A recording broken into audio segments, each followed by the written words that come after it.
How's it going, guys? Not really sure what I'm doing in this video. I wrote a script, but I'm just kind of winging it.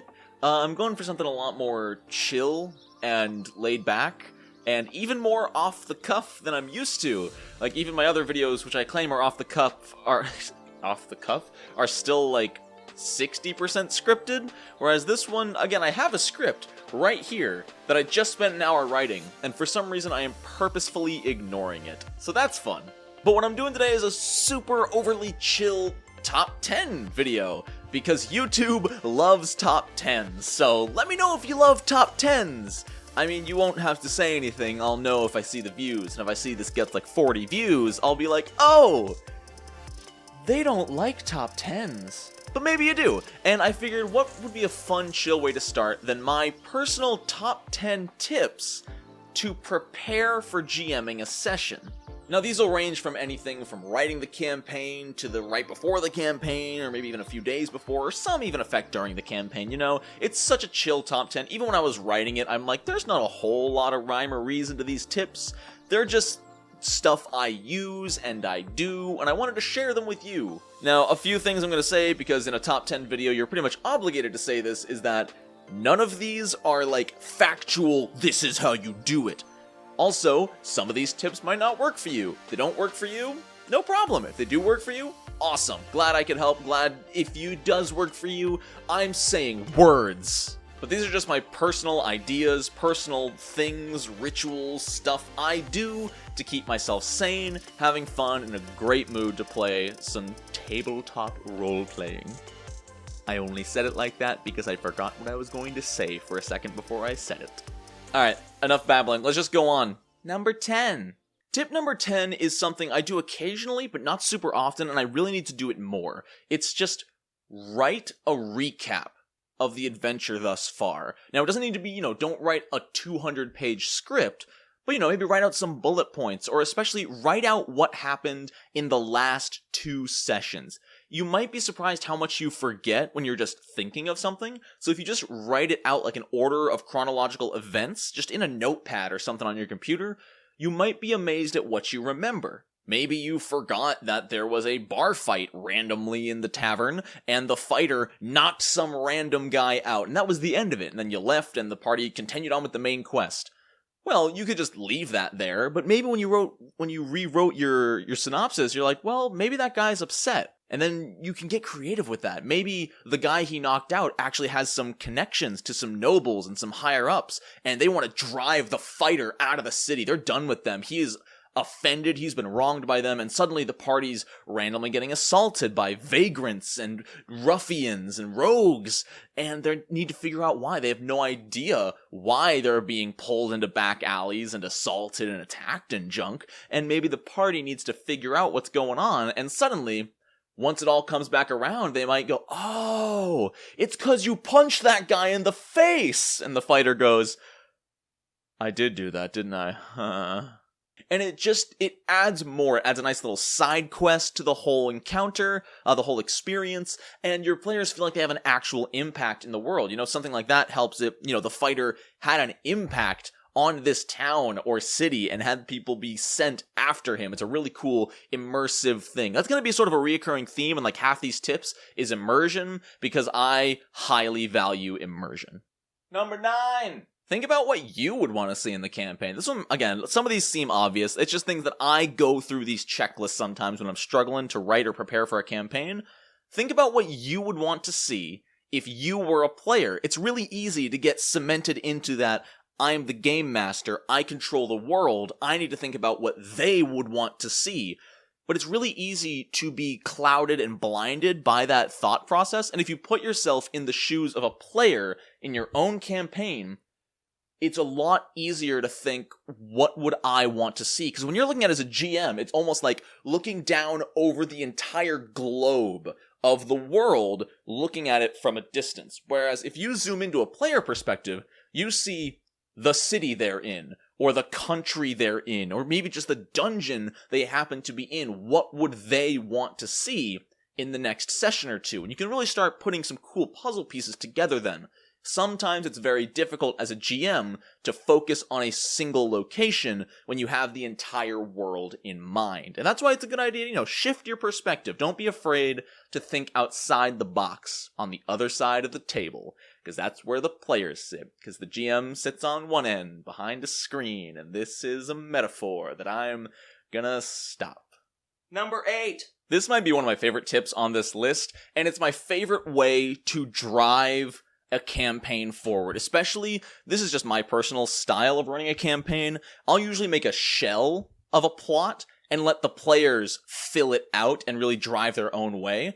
But if I don't know where the players are going next, my favorite idea is to just open the bestiary, go online and look at random monsters, and effectively point my finger at one and say, oh, I like that monster. How can I integrate that into my campaign? And then it can help you, again, similar to the last tip, get a different perspective on building your campaign. Rather than thinking, okay, I made this area, what can I fill it with? You think, okay, where can I place this where it'll work? So instead of building an encounter around your environment, you build an environment around your encounter. And just flipping it on its head, like the last tip, can just open the brain waves and get you thinking different. A good example of this was recently, probably about 2 or 3 months ago now, in our campaign, which is all archived on YouTube. I'll leave a link in the description if you want to watch it.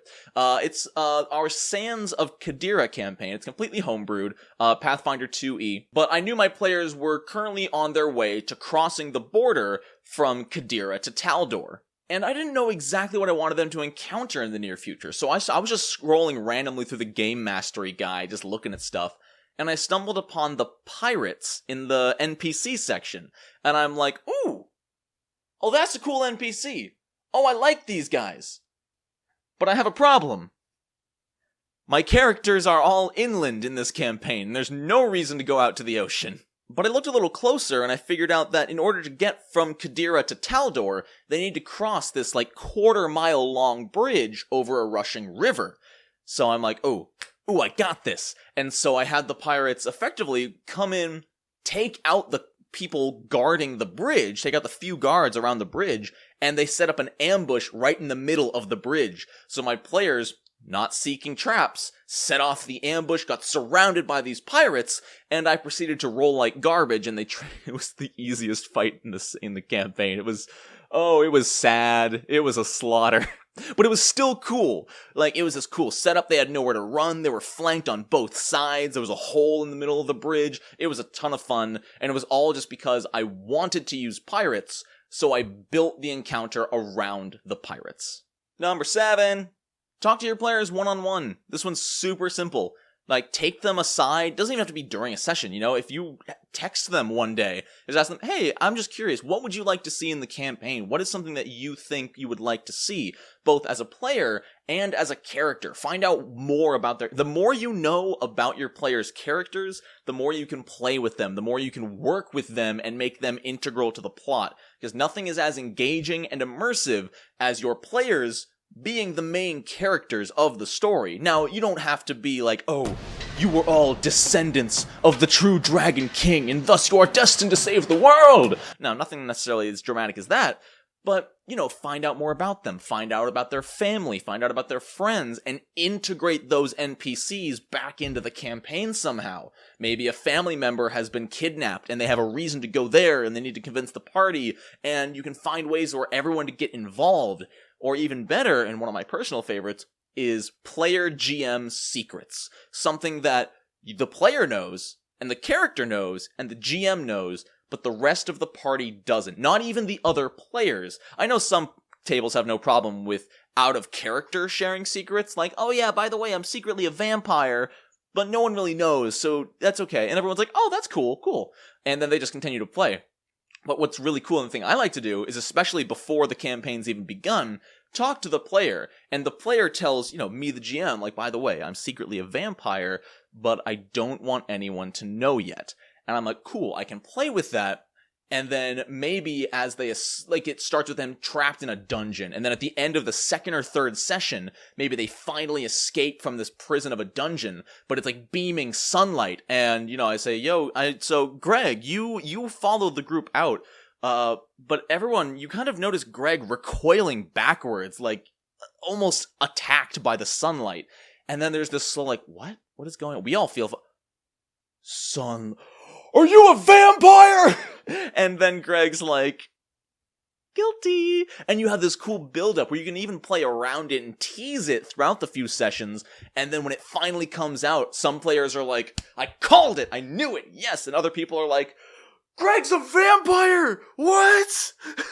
And it's just so much fun to have these player GM secrets, and you can have one with all your players. You know, a player doesn't have to have a secret, but it is such a fun dynamic to play with, especially if the player and the GM can trust each other not to spill the secret early. Oh, some of my favorite moments in role-playing games.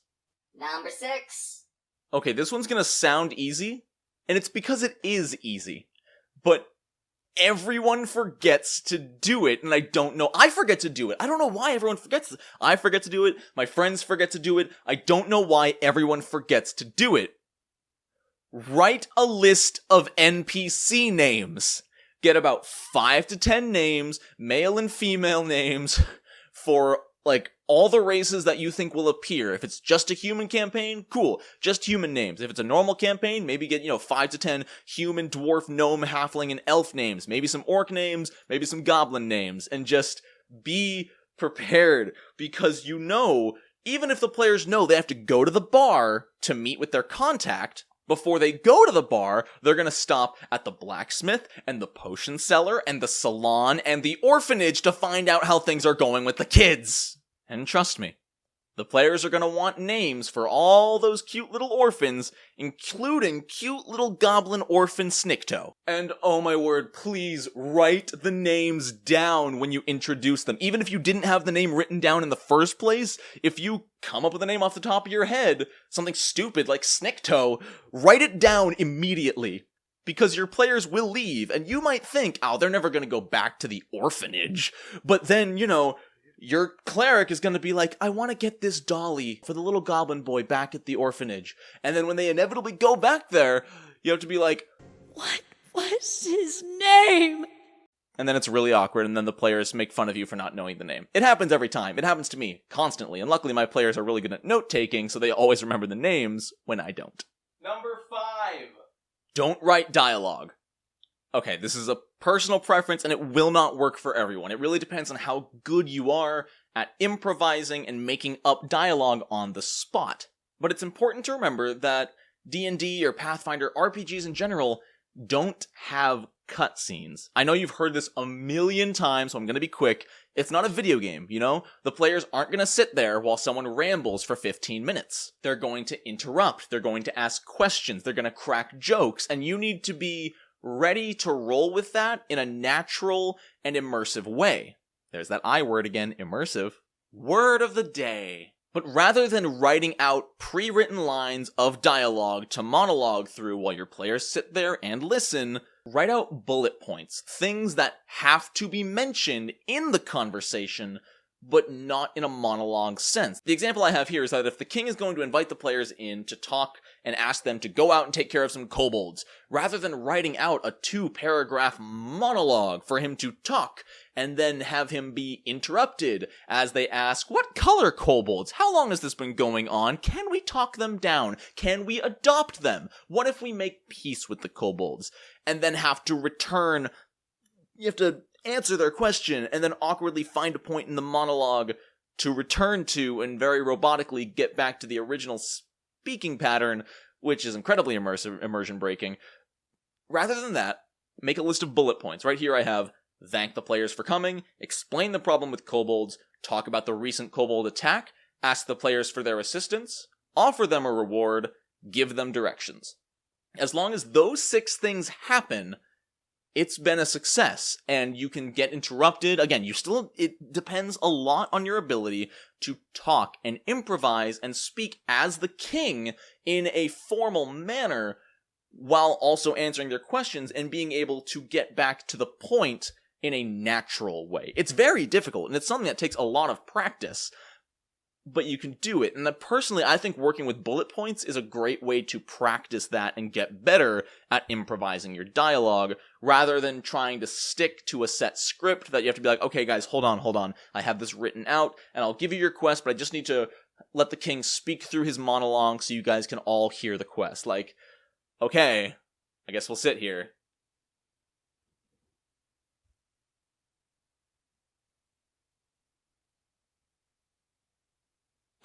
No, okay, you're still going. Read a book or watch a movie. It does not have to be fantasy-based, it doesn't have to be related to your campaign at all. You will be shocked where you can draw inspiration from. A great example of this is How I Met Your Mother. Seriously, heavy spoilers for the show coming up, so if you don't want them spoiled, skip ahead to this time code, okay? Okay. 3, 2, 1. In the episode where Marshall's dad dies, in the background through the entire episode are just random numbers on things, you know, number of bones in the human body, a number on like a ketchup bottle, stuff like that you don't notice the first watch through, but about halfway through, they start to stick out a little bit more, and you notice them more, and they're counting down. And it's slowly through the entire episode, in almost every frame and camera shot, there's another number counting down. And when it reaches 0, and I think it's on the side of like a billboard outside, there's just a 0, 0 on the billboard, we find out that Marshall's dad has died. And this is a really cool idea you could integrate into your own campaign. Maybe they visit a fortune teller, and the fortune teller warns them of this imminent doom coming for them. And then you can really start to psych your players out. Oh, you don't know why it's important or why it strikes out, but you see 10 birds sitting on a roof, just in a line. And then maybe a little bit later, as you walk past the archery range, you can see that all 3 of the targets have exactly 9 arrows in them.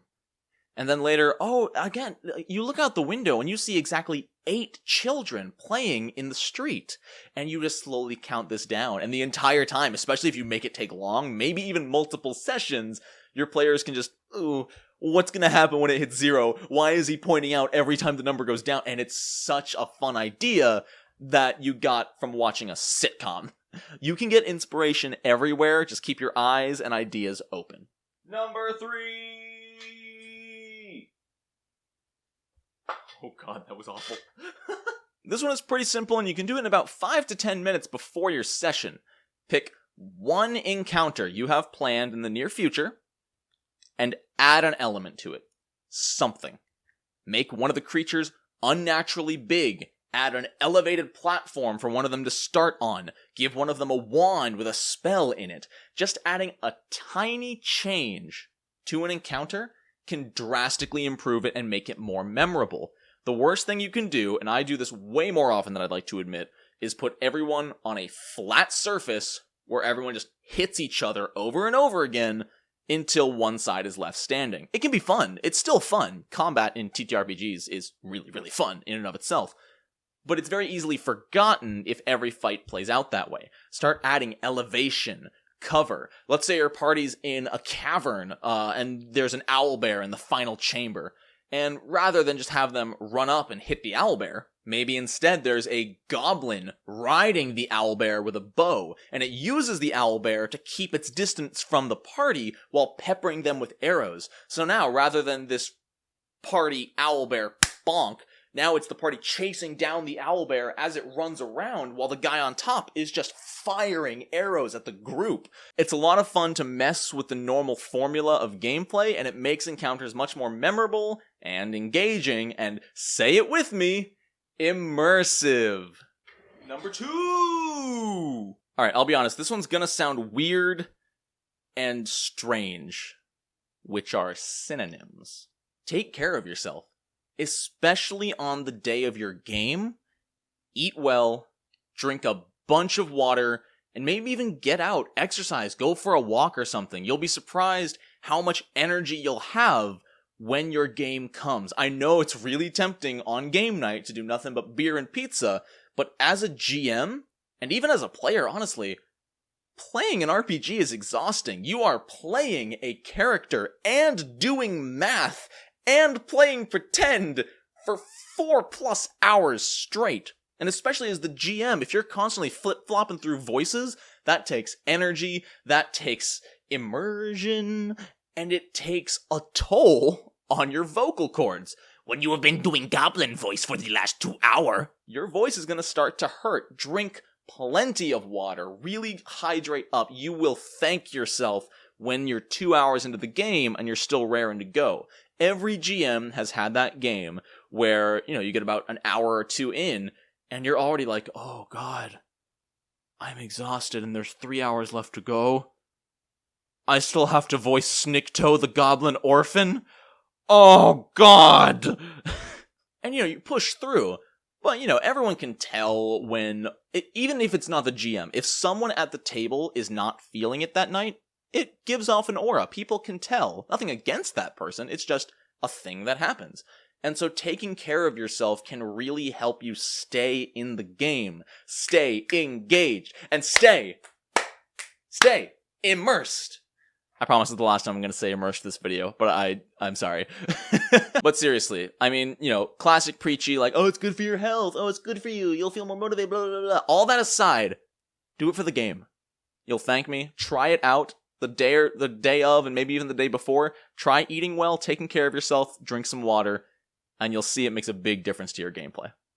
And my number one tip for preparing to GM your next RPG session is to make your players struggle. Make them squirm. Do not give them an inch. If they want something, they will earn it. And if they do not work hard enough, they deserve to have their character killed. And if they're not okay with that, kick them out and don't let them come back!